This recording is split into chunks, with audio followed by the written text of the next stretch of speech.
Welcome to Podcast 83, a regular look at the news, stories, and trends related to Michigan's 83 counties from the Michigan Association of Counties. Hello, everyone. Welcome back to Podcast 83, the podcast put on by the Michigan Association of Counties. I am Deena Bosworth, Director of Governmental Affairs for MAC. And with me today, I have Madeline Fata, our Government Affairs Associate and all-around environmental expert on our policy on environmental issues. And today we have a special guest, Dan Thorell. Dan is a current health officer, correct, Dan? That's correct, yeah. And why don't you tell us a little bit about, your background and where you are, because I'm sure members want to hear all about what's been going on with the statewide septic code issue. So Sure. Thank you. First of all, thanks for having me on. I'm sure there's a lot of questions and, things surrounding this legislation that, everybody's kind of anxious to hear about. But first of all, my name is Dan Thorell. I'm the health officer for the Health Department of Northwest Michigan and Benzie-Leona District Health Department. So pretty much the northwest corner of the northern lower peninsula. So and really, as far as getting going, do you just want me to jump in as far as kind of laying the groundwork or? yeah. I mean, I know that Madeline has participated on a significant number of conversations on this issue. But work groups have been meeting all summer, and it's our understanding you've been on those work groups and really helping kind of carve out some issues on the Yeah, I'll just kind of back up a little bit. So these bills were introduced in the spring of 2023. Last fall, probably starting, I think it was in November of 23.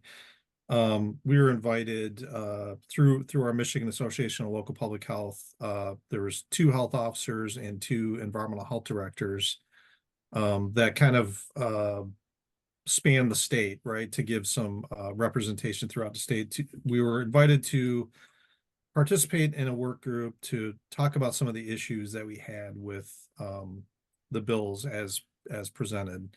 And this was really organized by the Southeast Michigan Council of Governments, SEMCOG, and there was many other stakeholders involved. There was people from the environmental groups. I think Madeline, was there, so representing MAC, and then Michigan Association of Townships. So there was lots of different groups that were there, and that's not all inclusive. I mean, there's I believe the Realtors Association was there too. So at that time, we really kind of started to meet and voice our concerns with the bill sponsors. That was Representative Phil Skaggs from Grand Rapids, and then also Senator Singh from Lansing. And the meetings were productive. They were good. We had a couple of meetings in Lansing in person, right there near the Capitol, and got some messages across about some of the big issues that would come up with the way the bills were presented. The big one, I think everybody agrees that, having a unified code that, basically puts in minimum standards for design of septic systems, that is something that we can all get behind pretty easily. Putting together standards, having Eagle come up with standards, working with local health departments, working with us on the ground, the boots on the ground that do this work every day. So the actual, like a sanitary code that has that design criteria of how septic systems are designed and installed and inspected, like new ones, right? So the biggest issue that we were confronting was really surrounding the evaluation component of inspecting existing systems after they've already been installed, right? After they've been used for some time. What the bills... We don't even really know, do we? How many are out there? No, that was one, that was another issue that was pointed out, because we're using the number 1.4 million. And that number has been used for like 15 years, right? So obviously we've installed a lot more septic systems in that time period. So that, that is one of the major issues that was pointed out, is just we have 45 health departments in the state. and we all have a different sanitary code. We all do things a little bit differently. And the record keeping varies from, from county to county, district to district. I mean, there's district health departments that have more than one county, and then there's 14 of those throughout the state. Out of the 45 health departments, you have the city of Detroit, and then the rest of them are single county health departments. But we all have different record keeping systems, right? And different software that we use, mainly just for permitting septic systems. A lot of the health departments are just starting to get into the digitizing records. I know like probably a lot of counties in the state have, they've done the same thing. They've digitized many of their records that they house. Well, health departments are starting along that path of doing the same thing. But that's just digitizing the records that we have, and they're, as far as like having them in a searchable database to figure out, what these are, how old they are, where they are. That's a whole different story, right? So that was one of the major issues that was pointed out, as you said. We don't even really know, right? We're saying 1.4 million, but is that number really accurate? So basically, going back to what I was saying, is that the evaluation component is really the sticky point here, right? What the bills, when they first came out, said that there was going to be a 5-year across the board frequency-based evaluation that would be required, right? So no matter what, no matter where you are, if you had a septic system, it was going to have to be inspected every 5 years. That was a major problem that we saw right off the bat, because just looking at the numbers, thinking about the logistics of that, many of us were pointing out that we'd have to, quadruple the size of our environmental health departments to, basically deal with that workload. If you have, I'm just thinking of, for instance, in Benzie-Leonard, we have, about 25,000 septic systems, and those have to be inspected every 5 years, right? That's quite a few inspections that you have to do. And doing the math, it was, tripling or quadrupling the staff that we had. Well, Yeah, right I now, think our members absolutely were there with you and 100% supportive that 5-year frequency entirely too much. The entirely cost too and the much. manpower and all of those things involved were just going to be, an insurmountable task at this point.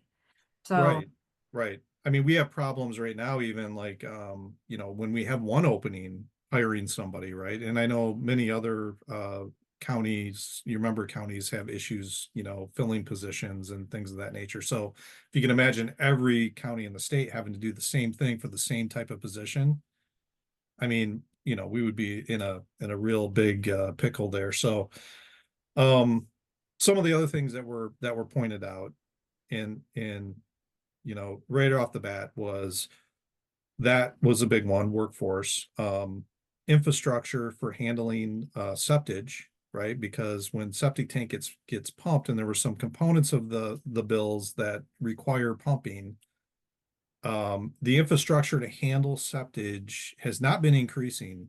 It's been decreasing over time, right? The number of land application sites, the number of treatment plants that will actually accept septage waste, which is a much higher strength than regular sewage. That was a major problem that was pointed out. Another thing is compliance, right? So if we have all of a sudden this mandate that, you have to have your system inspected every 5 years, well, what about those that, basically said, well, I'm not doing it, right? So then all of a sudden we're asking prosecuting attorneys' offices, who already have a shortage of assistant prosecuting attorneys. We all know that, right? I think there's a lot of counties that are struggling with that. Where is that on their priority list, right? How are we going to gain compliance? And if we're not gaining compliance, then what kind of message is that sending, right?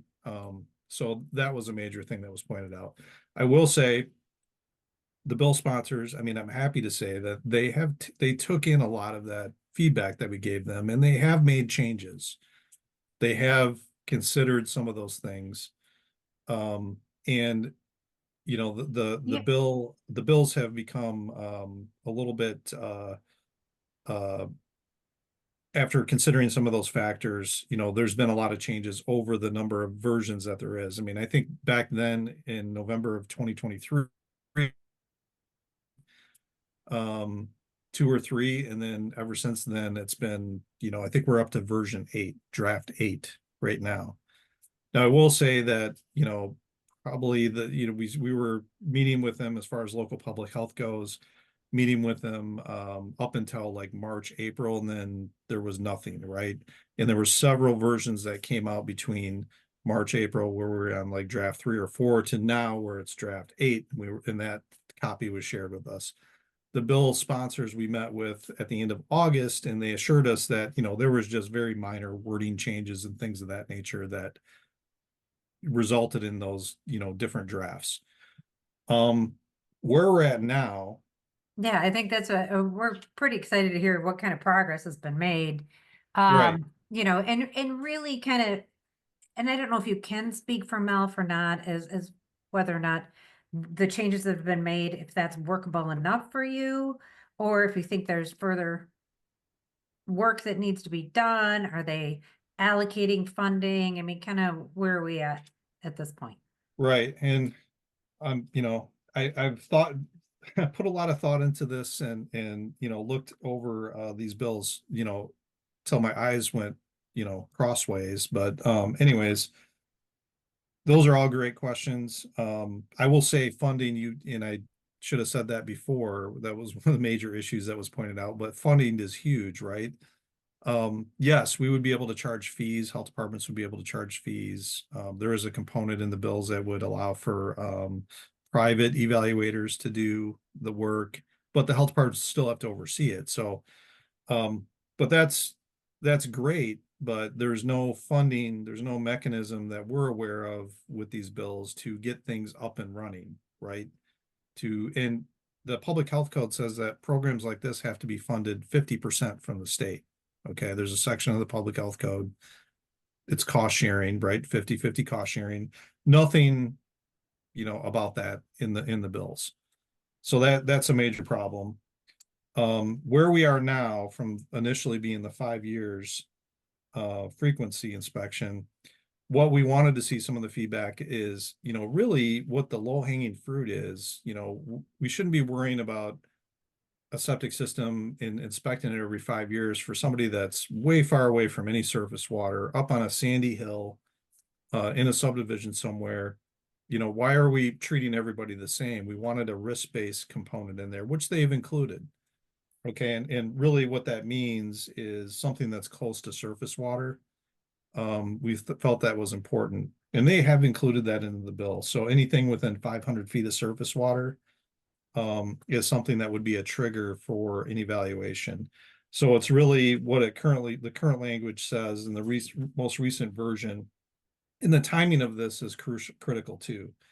So Eagle has 3 years to develop rules, and then after the rules are developed after 3 years, which we're talking about the state, so it could be longer than that, just guessing. 5 years after the rules are promulgated, that's when these things would go into effect on when these evaluations are done. So essentially 8 years about, right?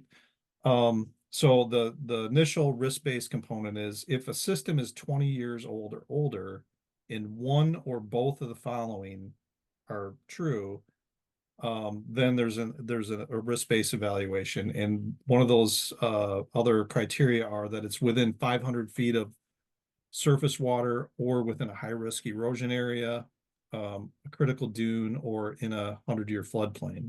Okay. Or if there's no record of the permit for that system. Okay.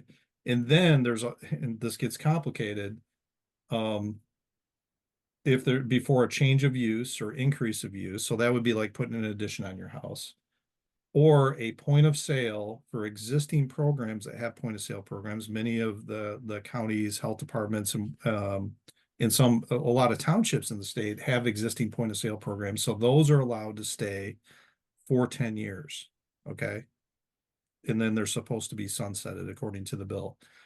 That was kind of a big issue for health departments because of local control and just, being able to have programs like those, which are specified in the Michigan Public Health Code. I will Um, say the point of sale piece was a big sticking point for our membership as well. right, And the initial draft had a 1-year phase out of those ordinances. So the 10-year phase out is better. is more feasible, certainly. Right, right. And I will say, since you asked, or since you brought it up, the point of sale part of things, what are our core principles we put together in 2019 after the last effort to do a statewide code in 2018. We put together MELF and MALIHA, Michigan Association of Local Public Health, and then the environmental health directors put together a joint position paper basically saying point of sale, like a trigger based change of use and point of sale should be the format for doing an evaluation, right? In my argument, and I told this to the bill sponsors, several times, is that at point of sale or a time of transfer or change of use, you're putting an addition on your house, people expect, right, that there's going to be some inspections, there's going to be some costs, issues that are identified are going to be addressed, right? Between, especially in a point of sale, between the buyer and the seller. It's an expectation. We basically, at that point, there's an incentive to have these evaluations done, and we would eliminate the compliance problem with like a frequency-based type, system. But going back, okay, to what the triggers are. So the point of sale, existing programs for 10 years.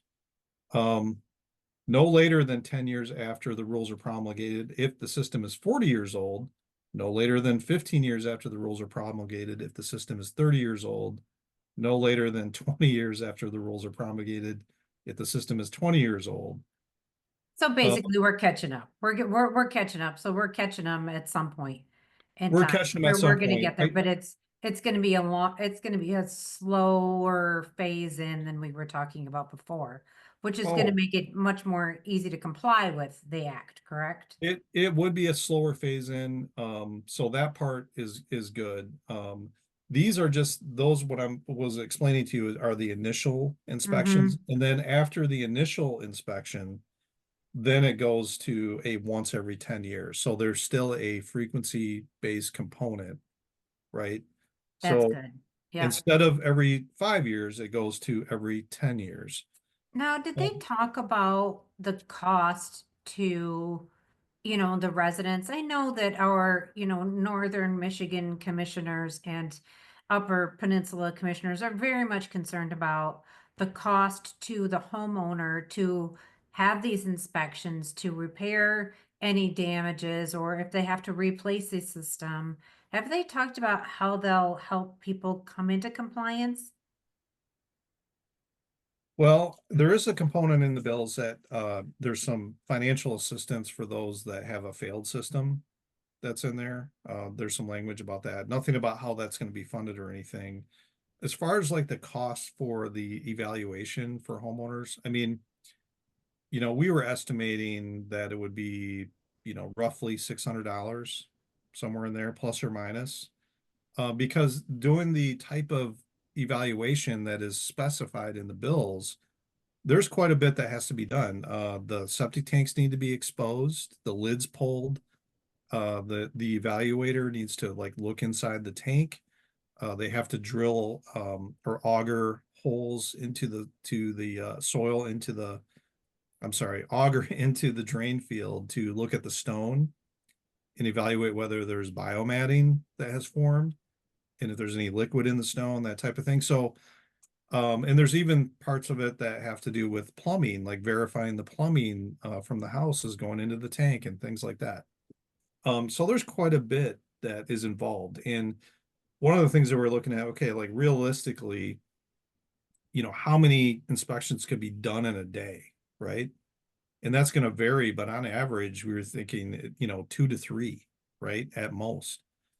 So that drives up the cost. And it affects rural areas differently than urban areas because you're going to have a lot of drive time, right, in between doing these evaluations, especially like in the UP or Northern Michigan, that could be a huge factor.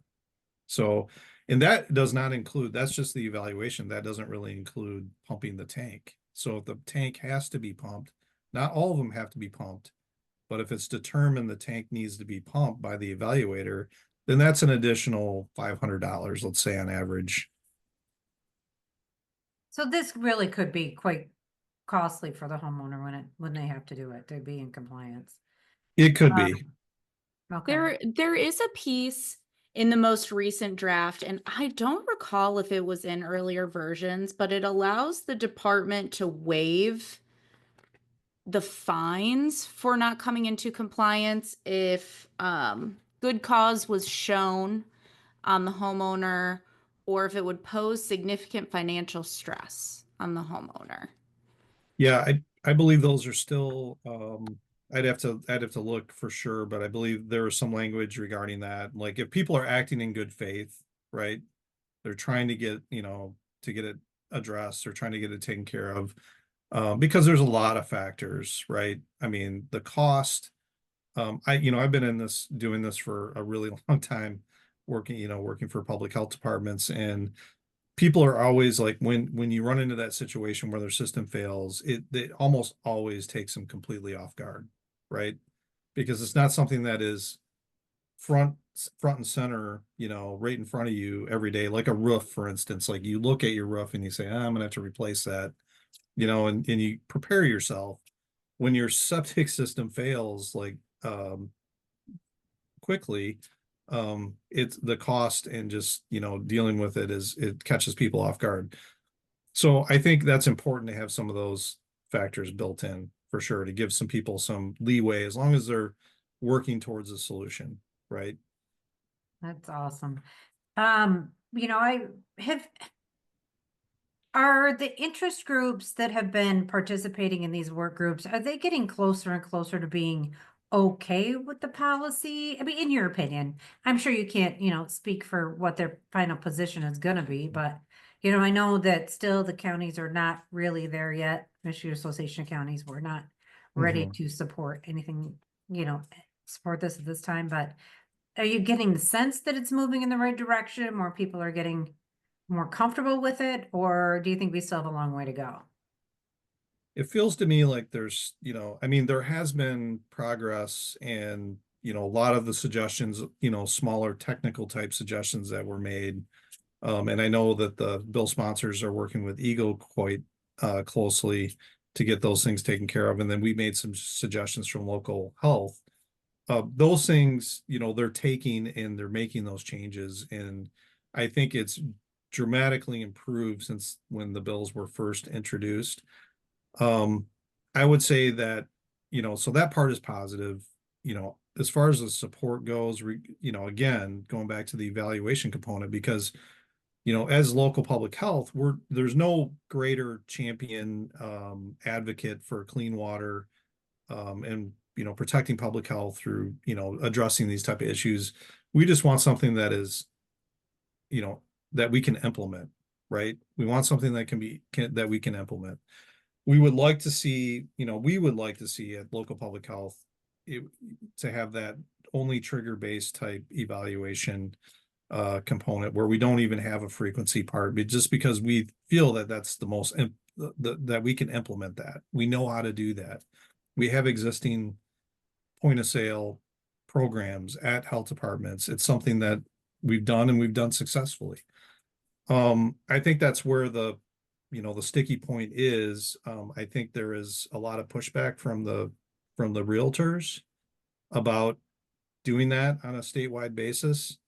And they're more in favor of like a frequency type evaluation. So, and I mean, that's just, Yeah, that's the feedback I'm hearing from the bill sponsors too, is that there's a lot of pushback from the Realtors Association, and they must have a really strong lobby is all I have to say about that, I guess, but yeah.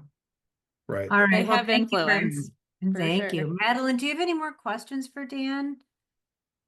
Anything? I don't think so. I'm just looking ahead because this legislative term, I mean, these bills will expire at the end of Right. this year if they aren't um, signed into law. So I was under the impression maybe there would be another work group during October. Maybe some of these legislative committee hearings would begin this month as well. But I'm not hearing much. Are you hearing much on next steps? The last time, I was involved in a meeting with the bill sponsors, they indicated that they would be presenting a bill, whether it was this draft or I think there's some subsequent drafts as wording gets changed, as they take in more feedback, would be presented to a committee, right? Introduced into a committee and then go from there. But I mean, that was the end of August. And I would have expected, just like you, I would have expected that would have already happened. So I don't know. I mean, it depends on who you talk to, right? Whether they think it's, got legs or not. But I mean, we'll Yeah. see. I think from our standpoint, from Michigan Association of Local Public Health, we are working on a position letter just